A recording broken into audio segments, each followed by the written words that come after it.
नमस्कार दोस्तों, मैं नितिन शर्मा आपका एम विद नितिन में हार्दिक स्वागत करता हूँ। आज का जो टॉपिक रहने वाला है दोस्तों हमारा, उसका नाम है भारत की नदियाँ। और ये बहुत ही इंपॉर्टेंट टॉपिक है। मैं आपके लिए जो आज ये टॉपिक जो लेकर आया हूँ, भारत की नदियाँ भारत के भूगोल में या तो हिमालय पर्वत सबसे इंपॉर्टेंट टॉपिक है या भारत की नदियाँ। इन दोनों चैप्टरों से अगर भारत के भूगोल से किसी भी एग्जाम में क्वेश्चन आता है तो इन दोनों चैप्टरों से क्वेश्चन जरूर आएगा। क्लियर? भारत की जो नदियां हैं उनको दो भागों में बांट दिया गया है। एक प्रायद्वीपीय भारत की नदियां हैं, दूसरा हिमालय की नदियां हैं। हिमालय की नदियों को भी तीन भागों में बांट दिया, सिंधु, गंगा और ब्रह्मपुत्र नदी। ठीक है, तो आज का टॉपिक बहुत ही इंटरेस्टिंग होने वाला है और बहुत ही इंपॉर्टेंट टॉपिक है, तो मेरे साथ बने रहिए अंत तक। भारत की नदियों में हम आपको आज सबसे पहले पढ़ाएंगे गंगा नदी तंत्र। ठीक है, टॉपिक पर बढ़ने से पहले अगर आपने हमारे चैनल को अभी तक सब्सक्राइब नहीं किया है तो सब्सक्राइब कर लीजिए दोस्तों।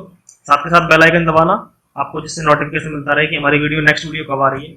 वीडियो अच्छी लगे तो लाइक करना और कमेंट करके बताना कि आपको वीडियो में कितना समझ में आ रहा है। ठीक है, तो बढ़ते हैं अपने टॉपिक की तरफ। आज का हमारा टॉपिक क्या है? भारत की नदियां। भारत की नदियों में देखिए, भारत की नदियों को अध्ययन की सुविधा की दृष्टि से दो भागों में बांट दिया, प्रायद्वीपीय भारत की नदियां और दूसरा हिमालय की नदियां। हिमालय की नदियों को भी तीन भागों में बांट दिया है, सिंधु नदी तंत्र, गंगा नदी तंत्र और ब्रह्मपुत्र नदी तंत्र।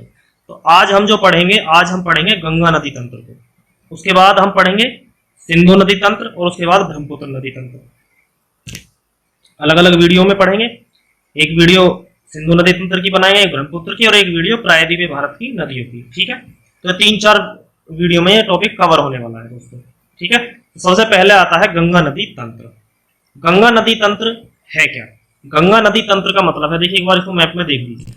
गंगा नदी तंत्र का मतलब है जितनी भी गंगा है, ये है गंगा नदी। गंगा नदी और उसकी जो आसपास की जो सहायक नदियां होती हैं, जो नदियां गंगा में आकर मिल रही हैं, वे सारी सहायक नदियां होती हैं। ठीक है, तो ये सारा का सारा जितना भी है गंगा नदी तंत्र है, इसको बोलते हैं हम गंगा नदी तंत्र। जो गंगा नदी के साथ नदियां बह रही हैं। अब देखिए, गंगा नदी के अंतर्गत सारी नदियां हैं, यमुना है, बेतवा, सोन और ये दामोदर, हुगली, ये सारी की सारी, कोसी, गंडक, घाघरा, ये सारी की सारी नदियां किसके अंतर्गत आती हैं? गंगा नदी तंत्र के अंतर्गत आती हैं। तो आज हम इसको टॉपिक को पढ़ने वाले हैं, किसको? गंगा नदी तंत्र।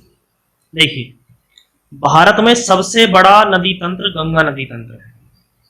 भारत में सबसे बड़ा जल ग्रहण क्षेत्र भी गंगा नदी का है। सबसे बड़ा नदी तंत्र का मतलब है क्षेत्रफल की दृष्टि से, एरिया की दृष्टि से सबसे बड़ा नदी तंत्र कौन सा है? गंगा नदी तंत्र। गंगा नदी दो देशों से होकर प्रवाहित होती है, एक भारत में और दूसरा बांग्लादेश में। गंगा नदी का निर्माण उत्तराखंड में दो नदियों की संयुक्त धाराओं के मिलने से होता है। ये दो धाराएं कौन कौन सी हैं? भागीरथी और अलकनंदा नदी। बताएंगे इनको। भागीरथी नदी उत्तराखंड में उत्तरकाशी जिले में गोमुख के निकट गंगोत्री ग्लेशियर से निकलती है। जो भागीरथी नदी है वो निकलती है, मेन भागीरथी निकलती है गंगोत्री ग्लेशियर से। गंगा जो बनती है वो बाद में आकर बनती है। गंगोत्री ग्लेशियर से किस नाम से निकलती है? भागीरथी के नाम से निकलती है। ठीक है, और अलकनंदा नदी सतोपंथ ग्लेशियर से निकलती है। ठीक है, और भागीरथी और अलकनंदा नदियां देवप्रयाग में मिलकर गंगा नदी का निर्माण करती है। ठीक है, उसके बाद अलकनंदा नदी जो है, अलकनंदा नदी का निर्माण दो नदियों की संयुक्त धाराओं के मिलने से होता है, धौली गंगा और विष्णु गंगा। उसके बाद धौली गंगा नदी और विष्णु गंगा नदी सतोपंथ हिमानी से निकलती हैं और ये दोनों नदियां विष्णु प्रयाग में आपस में मिलती हैं। देखो, इस चीज को समझिए, मैं इस चीज को समझाने की कोशिश करूंगा। देखिए, सबसे पहले है विष्णु प्रयाग, दूसरे नंबर पे है नंद प्रयाग, तीसरे नंबर पे कर्ण प्रयाग और चौथे नंबर पे रुद्र प्रयाग और पांचवें नंबर पे है देव प्रयाग। ठीक है, इसको समझने की कोशिश कीजिए कि ये किस तरीके से। देखो, ये है गंगोत्री ग्लेशियर। ठीक है, और जो अलकनंदा नदी है ये बद्रीनाथ से निकलती है। ग्लेशियर का नाम है सतोपंथ ग्लेशियर। सतोपंथ ग्लेशियर से कौन सी नदी निकलती है? अलकनंदा नदी निकलती है। ठीक है, सबसे पहला देखिए विष्णु प्रयाग। ये है विष्णु प्रयाग, इस जगह का नाम है विष्णु प्रयाग। यहाँ धौली गंगा और ये नदी है अलकनंदा। ये नदी लास्ट तक अलकनंदा रहेगी, यहां आकर के इसका नाम हो जाएगा गंगा नदी। ठीक है, इस मैप को समझ लीजिए, इस डायग्राम को समझ लीजिए, आपको सारा समझ में आ जाएगा कि विष्णु प्रयाग क्या है, नंद प्रयाग क्या है, कहां पर आकर गंगा नदी गंगा बनती है। गंगोत्री से निकलती है ये भागीरथी के नाम से। उसके बाद सबसे पहला विष्णु प्रयाग हो गया। उसके बाद दूसरा है नंद प्रयाग। नंदाकिनी नदी अलकनंदा नदी से मिलती है तो बनता है नंद प्रयाग। उसके बाद कर्ण प्रयाग नंबर 3 पर। पिंडर नदी नंबर 3 ये है। पिंडर नदी अलकनंदा नदी इसमें आकर के मिल जाती है तो यहां पर निर्माण होता है किसका, कर्ण प्रयाग का।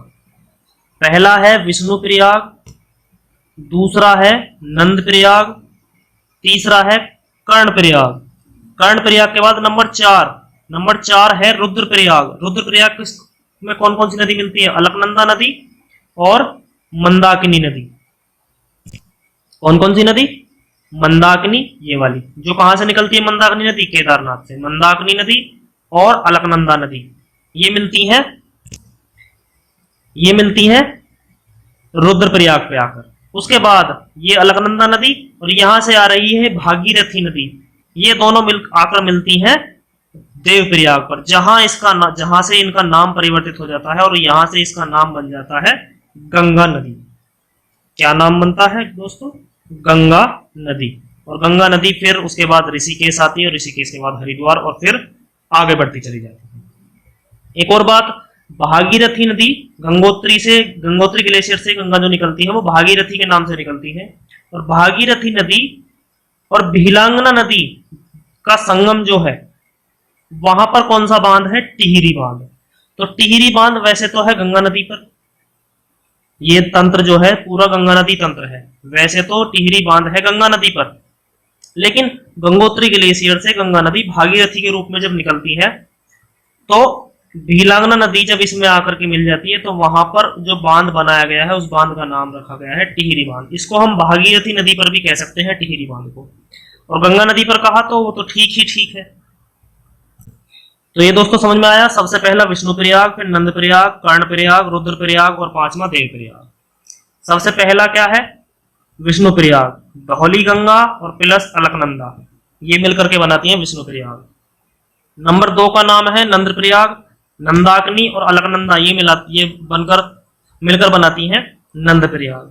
नंबर 3 कर्ण प्रयाग। कर्ण प्रयाग कौन कौन सी नदी मिलकर बनाती है, पिंडर नदी और अलकनंदा नदी। उसके बाद रुद्र प्रयाग नंबर 4 मंदाकिनी नदी और अलकनंदा नदी ये बनाती है रुद्र प्रयाग। और नंबर 5 है ये अलकनंदा नदी, ये वाली नदी, और भागीरथी नदी। ये दोनों नदी जब आकर के मिल जाती हैं आपस में तब निर्माण होता है गंगा नदी का, और इस जगह का नाम दे दिया गया है इसको देव प्रयाग। क्या नाम दे दिया गया है दोस्तों, देव प्रयाग। और यहां से इस नदी का नाम बदल करके क्या रख जाता है, गंगा नदी, जो उसके बाद ऋषिकेश जाती है, ऋषिकेश के बाद हरिद्वार और फिर आगे बढ़ती चली जाती है। तो इसमें यही लिखा है, भागीरथी नदी उत्तराखंड में उत्तरकाशी जिले में गोमुख के गंगोत्री ग्लेशियर से निकलती है भागीरथी नदी, और अलकनंदा निकलती है सतोपंथ ग्लेशियर से। भागीरथी और अलकनंदा नदी देवप्रयाग में क्या बनाती है, गंगा नदी बनाती है। अलकनंदा नदी का निर्माण 2 नदियों की संयुक्त धाराओं से मिलने से होता है, धौली गंगा और विष्णु गंगा। कहां पर, विष्णु प्रयाग में। धौली गंगा नदी और विष्णु गंगा नदी सतोपंथ हिमानी से निकलती हैं, ये दोनों नदियां विष्णु प्रयाग में आपस में मिल जाती हैं, ठीक है। उसके बाद धौली गंगा नदी और विष्णु गंगा नदी विष्णु प्रयाग में मिलकर अलकनंदा नदी का निर्माण करती हैं। उसके बाद विष्णु प्रयाग से आगे क्या आता है, कर्ण प्रयाग, वहां पिंडर नदी अलकनंदा में आकर मिल जाती है। उसके बाद रुद्र प्रयाग में अलकनंदा नदी में मंदाकिनी नदी आकर मिल जाती है। रुद्र प्रयाग के बाद आगे बढ़ते हैं, देव प्रयाग में अलकनंदा नदी किससे मिल जाती है, भागीरथी नदी से। भागीरथी नदी की संयुक्त धारा मिलकर क्या बनाती है, गंगा नदी बनाती है। यही मैंने अभी आपको समझाया था। देखिए, सबसे पहला है विष्णु प्रयाग, धौली गंगा, और ये अलकनंदा नदी विष्णु प्रयाग में मिलती है। दूसरा नंद प्रयाग, नंदाकिनी और अलकनंदा। तीसरा है कर्ण प्रयाग, पिंडर और अलकनंदा नदी मिलती है। चौथा है रुद्र प्रयाग, अलकनंदा और मंदाकिनी नदी मिलती हैं। फिर 5वां है देव प्रयाग, जहां पर अलकनंदा और भागीरथी मिलकर किसका निर्माण करती हैं, गंगा नदी का निर्माण करती हैं, ठीक है। और भागीरथी नदी जहां भीलांगना नदी से मिलती है वहीं पर क्या है, टिहरी बांध है। और देव प्रयाग के बाद गंगा नदी आगे ऋषिकेश और हरिद्वार से होते हुए आगे बढ़ जाती है। यही अब तक उसमें मैंने आपको बताया। ठीक है, क्लियर हुआ यहां तक का। उसके बाद गंगा नदी भारत के 5 राज्यों से होकर गुजरती है। 5 राज्य हैं कौन कौन से भी देखिए, उत्तराखंड, उत्तर प्रदेश, बिहार, झारखंड और पश्चिम बंगाल। पश्चिम बंगाल के बाद ये गंगा नदी किसमें प्रवेश कर जाती है, बांग्लादेश में। किसमें प्रवेश कर जाती है, बांग्लादेश में। ठीक है, ये नदी 2 देशों में बहती है, जो शुरुआत में सबसे पहले उसमें आपको जिसमें पढ़ा था आपने। ये देखिए, गंगा नदी 2 देशों से होकर प्रवाहित होती है, भारत और बांग्लादेश से। तो बांग्लादेश में कब एंटर करती है ये, पश्चिम बंगाल के बाद। गंगा नदी की सबसे ज्यादा लंबाई उत्तर प्रदेश में है, सबसे कम लंबाई झारखंड में है। ठीक है, पश्चिम बंगाल में गंगा नदी 2 वितरिकाओं में बढ़ जाती है, भागीरथी में और हुगली में। ठीक है, मुख्य नदी भागीरथी अर्थात गंगा बांग्लादेश में प्रवेश कर जाती है और हुगली नदी पश्चिम बंगाल में दक्षिण की ओर बहते हुए बंगाल की खाड़ी में अपना जल गिरा देती है। कौन सी नदी, हुगली नदी। वहां पश्चिम बंगाल में 2 धाराओं में बढ़ जाती है। जैसे ही पश्चिम बंगाल में गई तो एक धारा ये होगी और एक धारा पश्चिम बंगाल में चली जाती है इसकी। ये चली जाती है बांग्लादेश में और ये रह जाती है पश्चिम बंगाल में। ये हो जाती है हुगली नदी और ये नदी गंगा नदी आगे चली जाती है। ठीक है, ये देखिए गंगा नदी यहां से निकलती है उत्तराखंड राज्य से। उत्तराखंड के बाद ये उत्तर प्रदेश में प्रवेश करती है, उत्तर प्रदेश के बाद बिहार में, बिहार के बाद झारखंड और झारखंड के बाद पश्चिम बंगाल। पश्चिम बंगाल से जिस तरीके के बाद जब ये बांग्लादेश में प्रवेश करती है तो 2 धाराओं में बढ़ जाती है। एक तो ये हुगली नदी और एक ये जो बांग्लादेश में प्रवेश करती है वो पद्मा नदी के नाम से प्रवेश करती है। कौन सी नदी, गंगा नदी बांग्लादेश में पद्मा नदी के नाम से प्रवेश करती है। इधर ये हुगली 2 धारा में बढ़ जाती है हुगली नदी, और हुगली नदी बंगाल की खाड़ी में गिर जाती है और हुगली नदी की सहायक नदी है दामोदर नदी। ठीक है, अब पद्मा नदी जो है ये इसने गंगा नदी ने एंटर किया, सिर्फ इसको देखिए, गंगा नदी ने एंटर किया बांग्लादेश में पद्मा नदी के नाम से। उधर से आ रही है ब्रह्मपुत्र नदी, ब्रह्मपुत्र नदी और गंगा नदी मिलकर बन जाती है पद्मा। उसकी जो मेन धारा है वो रहती है पद्मा नदी के नाम से जानते हैं उसको। पद्मा नदी से एक मेघना या बराक नदी मिल जाती है तो उसका नाम हो जाता है मेघना नदी, उस धारा का नाम हो जाता है मेघना नदी। और बंगाल की खाड़ी में जब गंगा नदी गिरती है तो वो मेघना के नाम से गिरती है। किस नाम से गिरती है, मेघना के नाम से। ये देखिए यहां से उत्तराखंड से गंगा नदी निकली, ये गंगा नदी है। फिर उसके बाद ये उत्तर प्रदेश, इलाहाबाद और वाराणसी होते हुए ये नदी पटना और झारखंड होते हुए ये अपना जल कहां गिरा देती है, ये रहा, ये बांग्लादेश में। और एक ये धारा निकल जाती है इसकी हुगली नदी, और जो कोलकाता है वो इस हुगली नदी के तट पर ही बसा हुआ है। ठीक है,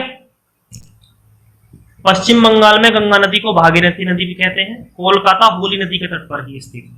ठीक है, गंगा नदी की मुख्य धारा भागीरथी नदी अथवा गंगा नदी बांग्लादेश में पहुंचकर किस नाम से जानी जाती है, पद्मा के नाम से। गंगा नदी बांग्लादेश में जब एंटर करती है तो उसका नाम हो जाता है पद्मा नदी। ठीक है, ब्रह्मपुत्र नदी के मिलने के बाद गंगा नदी और ब्रह्मपुत्र नदी की संयुक्त धारा भी किस नाम से जानी जाती है, पद्मा के नाम से ही जानी जाती है। ठीक है, इधर से ब्रह्मपुत्र नदी आकर के इसमें मिल जाती है, लेकिन ब्रह्मपुत्र को बांग्लादेश में जमुना के नाम से जानते हैं। किसके नाम से जानते हैं, जमुना के नाम से। तो पद्मा और जमुना या गंगा और ब्रह्मपुत्र की संयुक्त धारा जो मिली उसका नाम क्या है, उसका नाम है पद्मा। ठीक, आगे चलकर पद्मा नदी मेघना नदी और बराक नदी से मिलती है तो इनकी मुख्य धारा क्या बन जाती है, फिर मेघना नदी बन जाती है।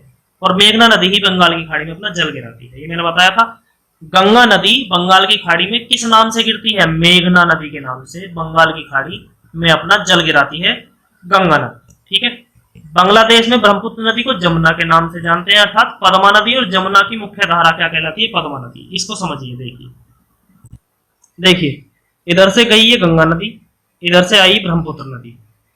ठीक, गंगा नदी जब बांग्लादेश में एंटर करती है तो उसका नाम हो जाता है पद्मा, और ब्रह्मपुत्र नदी जब बांग्लादेश में एंटर करती है तो उसका नाम हो जाता है जमुना। तो पद्मा प्लस जमुना या गंगा और ब्रह्मपुत्र नदियां जो मिलकर आगे चलती हैं उस धारा को किस नाम से जानते हैं, पद्मा के नाम से। ठीक है, किस नाम से जानते हैं, पद्मा के नाम से। तो गंगा प्लस ब्रह्मपुत्र हो या पद्मा प्लस जमुना हो, उनकी संयुक्त धारा मिलकर किस क्या बन जाती है, पद्मा बन जाती है। क्लियर, यही इसमें लिखा हुआ है। पद्मा नदी और जमुना नदी की मुख्य धारा क्या बन जाती है? पद्मा नदी। ठीक, उसके बाद क्या है? गंगा नदी और ब्रह्मपुत्र नदी का डेल्टा विश्व का सबसे बड़ा डेल्टा है। कौन सा डेल्टा है विश्व का सबसे बड़ा डेल्टा? सुंदरवन का डेल्टा। और वो है किस किस नदी पर? गंगा और ब्रह्मपुत्र नदी पर। ठीक है, सुंदरवन के डेल्टा पर सुंदरी नामक वृक्ष की बहुलता होने के कारण इसे सुंदरवन का डेल्टा कहते हैं। ठीक है, उसके बाद सुंदरवन डेल्टा का विस्तार हुगली नदी से लेकर मेघना नदी तक है। देखिए कहां से कहां तक। देखो ये है सुंदरवन का डेल्टा, ये सारा, ये हुगली नदी यहां अपना चल के जाती है, तो हुगली नदी से लेकर ये सुंदरवन का डेल्टा है सारा का सारा। ठीक, ये है सुंदरवन का डेल्टा। ठीक है दोस्तों, हुगली नदी, ये है हुगली नदी। हुगली नदी अपना चल के जाती है बंगाल की खाड़ी में यहाँ पर, तो हुगली नदी से लेकर और यहाँ जहां पर ये मेघना के नाम से डलती है, तो ये सारा का सारा किस कौन सा डेल्टा है? सुंदरवन का डेल्टा। और ये विश्व का सबसे बड़ा डेल्टा। अब देखिए गंगा नदी की सहायक नदियां। सहायक नदियां क्या होती है? जैसे गंगा की मुख्य धारा है, जो नदियां उसमें आकर के मिलती हैं वे सब सारी की सारी क्या कहलाती हैं? वे सहायक नदियां कहलाती हैं। ठीक है, तो जो नदियां आकर के गंगा में मिल रही हैं वे सारी की सारी कौन सी नदियां हैं? सहायक नदियां हैं। देखिए गंगा नदी की सहायक नदियों को सुविधा की दृष्टि से दो भागों में बांटा। नंबर 1 गंगा नदी के दाएं तट पर आकर मिलने वाली नदियां, और नंबर 2 बाएं तट पर आकर मिलने वाली नदियां। ठीक है, तो सबसे पहले दाहिने तट पर कौन कौन सी नदी मिलती है? सबसे पहले यमुना, चंबल, सिंध, बेतवा, केन, टॉन्स और सोन, ये नदियां हैं जो ये गंगा नदी बह रही है उसके बाईं तरफ से आकर मिलती है। ये बायां, गंगा के बहने की दिशा के अनुसार देखते हैं इसका बायां दायां कौन सा है। ठीक है, तो कौन कौन सी नदियां हैं बाईं ओर से? यमुना, चंबल, सिंध, बेतवा, केन, टॉन्स और सोन। ठीक है, गंगा नदी के दाहिने तट पर आकर मिलने वाली प्रायद्वीप भारत की पठार की जो नदियां हैं, चंबल, सिंध, बेतवा, केन, टॉन्स और सोन, ये नदियां हैं प्रायद्वीपीय भारत के पठार की नदियां। ठीक है, देखिए बाईं तरफ से कौन कौन सी नदी है। सबसे पहले बंदरपुर से जो निकलती है यमुना, ये है यमुना। यमुना के बाद बेतवा, सोन, एक टॉन्स नदी है और इसमें मिलती है चंबल नदी। चंबल, चंबल के बाद चंबल, सिंध, बेतवा, केन, टॉन्स, टॉन्स के बाद सोन नदी। ठीक है, ये नदियां आकर मिलती हैं गंगा नदी में। और जो ये चंबल, सिंध, बेतवा और केन, ये नदियां जो है ये प्रायद्वीपीय भारत के पठार की नदी, इधर से आकर के बह रही है ये नदियां। सोन भी नदी भी प्रायद्वीपीय भारत की पठार की नदियां हैं। ठीक है, यमुना नदी, यमुना नदी गंगा नदी की सबसे लंबी और अब इनके बारे में समझिए। यमुना नदी गंगा नदी की सबसे लंबी हिमालय की सहायक नदियां हैं। यमुना नदी उत्तराखंड के बंदरपुर चोटी पर यमुनोत्री ग्लेशियर से निकलती है और प्रयागराज में गंगा नदी में आकर मिल जाती है। प्रयागराज मतलब इलाहाबाद, जिसका नाम पहले था इलाहाबाद। ठीक है, अब देखिए चंबल, सिंध, बेतवा, केन, इन नदियों को देखिए। यद्यपि चंबल, सिंध, बेतवा और केन नदियां गंगा नदी तंत्र का हिस्सा नहीं है। हिस्सा कैसे नहीं है? देखिए चंबल, सिंध, बेतवा, केन, ये नदियां हैं यमुना की सहायक नदियां। ये नदियां आकर मिलती हैं यमुना में और यमुना मिलती है गंगा में। तो हुई ना ये किसकी? गंगा की भी सहायक नदी। तो वास्तव में तो ये यमुना की सहायक नदी और यमुना किसकी सहायक नदी है? गंगा की। तो ये सारी नदियां किसकी होगी? गंगा की सहायक नदियां होगी। देखिए, लेकिन ये नदियां अपना जल सीधे गंगा में नहीं गिराकर यमुना नदी में गिराती। इसके बाद टॉन्स और सोन, टॉन्स और सोन ये दोनों नदियां भी प्रायद्वीपीय पठार से निकलकर सीधे गंगा नदी में, ये सीधे अपना गंगा नदी में जल गिराती है। सोन नदी मैकाल पहाड़ी के अमरकंटक चोटी से निकलती है, निकलकर पटना के पास गंगा नदी में मिलती है सोन नदी। ठीक है, तो जो बाईं तरफ से नदी मिलती है कौन कौन सी? यमुना, चंबल, सिंध, बेतवा, केन, ये नदियां चंबल, सिंध, बेतवा, केन, ये नदियां यमुना की सहायक नदी है। टॉन्स और सोन डायरेक्ट आकर के किसमें मिलती हैं? गंगा नदी में। अब देखिए गंगा नदी के बाएं तट पर मिलने वाली नदी है। ठीक है, यमुना को छोड़कर अन्य सभी हिमालय नदियां बाईं ओर से आकर किसमें मिलती हैं? गंगा नदी में मिलती है। और उनका पश्चिम से पूर्व का क्रम, पश्चिम से पूर्व का क्रम कौन सा हो गया? इधर से इधर का क्रम, ये वाला क्रम। कौन कौन सी है? सबसे पहले रामगंगा, फिर गोमती, घाघरा, गंडक, कोसी और महानंदा। ये 5 नदियां हैं, सॉरी 6 नदियां हैं जो कहां से मिलती हैं? बाएं तट से आकर मिलती है। और वो पहले वाली नदी कहां से मिलती थी? दाएं तट से, यानी दाहिने तट से वो मिलती थी। चंबल, सिंध, बेतवा, केन, और ये मिलती हैं बाएं तट से। ठीक है, गोमती नदी गंगा की एकमात्र सहायक नदी है जो कि हिमालय से न निकलकर कहां से निकलती है, मैदानी क्षेत्र से निकलती है। और मैदानी क्षेत्र कौन सा है, गोमती नदी का मैदानी क्षेत्र है उत्तर प्रदेश के पीलीभीत जिले में। एक फुलर झील है, फुलर झील से कौन सी नदी निकलती है, गोमती नदी निकलती है फुलर झील से। ये हिमालयी नदी नहीं है, ठीक है। और ज्यादातर सारी नदियां कौन सी हैं जो बाएं तट से मिलती हैं, वो ज्यादातर नदियां कौन सी हैं, हिमालयी नदियां। किसको छोड़कर, गोमती को छोड़कर। लखनऊ और जौनपुर शहर गोमती नदी के किनारे पर बसे हैं, ठीक है। किनारे पर बसने का मतलब है कि लखनऊ और जौनपुर से गोमती नदी निकलती है, होकर निकलती है। उसके बाद कोसी नदी नेपाल से निकलकर बिहार राज्य में गंगा नदी मिल जाती है, ठीक है। और कोसी नदी को बिहार का शोक भी कहते हैं, क्योंकि कोसी नदी अपना रास्ता बदलने के लिए विख्यात है। और ये अपना जब रास्ता बदलती रहती है तो मार्ग भटक जाती है, और अक्सर इसी के कारण बिहार में क्या आती हैं, बाढ़ आती हैं, ठीक है। उसके बाद नोट में है एक पॉइंट, क्षिप्रा नदी चंबल नदी की सहायक नदी है और उज्जैन क्षिप्रा नदी के तट पर स्थित है। उज्जैन किस नदी के तट पर स्थित है, क्षिप्रा नदी के तट पर स्थित है। ये इंपॉर्टेंट तो है नहीं, इसको ध्यान रखना। देखिए कौन कौन सी नदी मिलती हैं, गोमती, घाघरा, गंडक और कोसी, ठीक है। एक और है यहां से रामगंगा, रामगंगा। 6 नदियां बताई थी, रामगंगा, गोमती, घाघरा, गंडक, कोसी। 2 कोसी के बाद महानंदा। रामगंगा, गोमती, घाघरा, गंडक, कोसी और महानंदा। ये एक रामगंगा, गोमती, घाघरा, गंडक, कोसी। और उसके बाद एक क्या बची, महानंदा। कौन सी नदी बची, महानंदा नदी, ठीक है। तो ये हो गई 6 नदियां, रामगंगा, गोमती, घाघरा, गंडक, कोसी और महानंदा। ये 6 नदियां हो गई। और इनमें से सिर्फ गोमती ऐसी नदी है जो यूपी के तराई मैदान से निकलती है, और बाकी सारी की सारी नदियां किससे निकलती हैं, पहाड़ी क्षेत्र से निकलती हैं, ठीक है। तो दोस्तों आज का आपका भारत की नदियों में गंगा नदी तंत्र पूरा हुआ, गंगा नदी तंत्र पूरा हुआ। गंगा नदी तंत्र में हमने आपको क्या क्या बताया, एक बार रिवाइज कर देते हैं। ये इंपॉर्टेंट चीज है, इसमें रिवाइज में यही चीज आती है। देखो विष्णु, सबसे पहले विष्णु प्रयाग देखिए। विष्णु प्रयाग में धौली गंगा और अलकनंदा गंगा नदी का निर्माण कैसे हुआ है। विष्णु प्रयाग में धौली गंगा और अलकनंदा नदियां आकर मिलती हैं। उसके बाद नंद प्रयाग में अलकनंदा और नंदाकिनी नदी मिलेगी। कर्ण प्रयाग में नंबर 3, कर्ण प्रयाग में पिंडर और अलकनंदा नदी आकर मिलती है।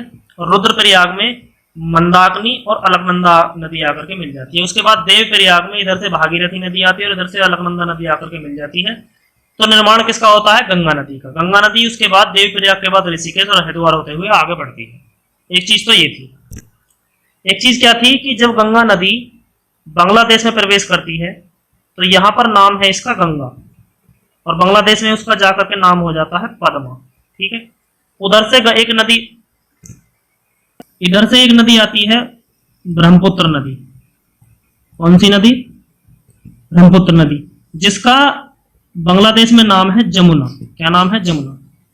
अब आप गंगा और ब्रह्मपुत्र का संयुक्त नाम, इस संयुक्त नाम बनता है इसका पद्मा। अब आप गंगा या ब्रह्मपुत्र का संयुक्त नाम पद्मा कह लीजिए, या पद्मा और जमुना का संयुक्त नाम क्या कह लीजिए, पद्मा कह लीजिए। है नाम उसका पद्मा ही। पद्मा नदी फिर किस नदी से मिलती है, पद्मा नदी में मिलती है मेघना नदी आकर के मिलती है, और बराक नदी आकर के मिल जाती है, और फिर उसका नाम हो जाता है मेघना नदी ही हो जाता है। फिर जब बंगाल की खाड़ी में जब अपना जल गिराती है तो ये मेघना नदी के नाम से गिराती है। कौन सी नदी, गंगा नदी मेघना नदी के नाम से अपना जल गिराती है। किसमें, बंगाल की खाड़ी में। और जहां ये जल गिराती हैं, जो वहां पर एक डेल्टा का निर्माण होता है, उसे कहते हैं सुंदरवन का डेल्टा, जो विश्व का सबसे बड़ा डेल्टा है। किसका, विश्व का सबसे बड़ा डेल्टा कौन सा है, सुंदरवन का डेल्टा। और वो है कहां से, हुगली नदी से लेकर के जहां ये नदी अपना डेल्टा बनाती है। उसके बाद इन नदियों, गंगा नदी की सहायक नदियों के बारे में बात हुई। दाएं तट से गंगा का बहाव ये है, दाएं तट से मिलने वाली नदियां और बाएं तट से मिलने वाली नदियां। दाएं तट से नदियां मिली, सबसे पहले यमुना, चंबल, एक सिंध नदी है, एक बेतवा और एक केन। उसके बाद टॉन्स और फिर सोन, टॉन्स और सोन, और एक है फिर इधर की नदी आ गई। यहां है एक रामगंगा, फिर गोमती, घाघरा, गंडक, कोसी और महानंदा। ये नदियां हैं बाएं ओर से मिलने वाली नदियां। गोमती नदी कैसी है, जो यूपी के तराई क्षेत्र से निकलती है, यानी एक फुलर झील से निकलती है। कौन सी झील से, फुलर झील से निकलती है ये नदी। और जो बाएं दाहिने तट से जो नदियां हैं उसमें एक यमुना ऐसी नदी है जो हिमालय की नदियां है, और बाकी सारी कौन सी है, प्रायद्वीपीय भारत की नदियां हैं। वो दक्षिण की तरफ से उनका बहाव उत्तर की तरफ है, तो वो आकर के किसमें मिल जाती है, गंगा नदी में। ठीक है, तो दोस्तों आज का आपका ये टॉपिक क्लियर हुआ, भारत की नदियों में गंगा नदी तंत्र आज हमने आपको पढ़ा दिया। इस वीडियो को 2 से 3 बार जरूर देखना दोस्तों, तभी ये जाकर के आपके समझ में आएगा। नेक्स्ट वीडियो बनाएंगे हम सिंधु नदी तंत्र पर, और उससे अगली वीडियो ब्रह्मपुत्र नदी तंत्र पर। ठीक है, फिर पढ़ाएंगे प्रायद्वीपीय भारत की नदियां। प्रायद्वीपीय भारत की नदियों को भी 2 भागों में बांट दिया गया है, एक जो बंगाल की खाड़ी में गिरती हैं, एक जो अरब सागर में गिरती हैं। देखते हैं उनको एक वीडियो में बनाने की कोशिश करते हैं। ठीक है दोस्तों, आज का आपका टॉपिक क्लियर हुआ। अगर आपने हमारे चैनल को अभी तक सब्सक्राइब नहीं किया है तो सब्सक्राइब कर लीजिए, साथ के साथ बेल आइकन जरूर दबा देना नोटिफिकेशन के लिए। ठीक है, वीडियो अच्छी लगी हो तो लाइक करना और कमेंट करके बताना कि आपको कितना समझ में आया। ठीक है, तो मिलते हैं नेक्स्ट वीडियो में दोस्तों, तब तक के लिए नमस्कार, जय हिंद।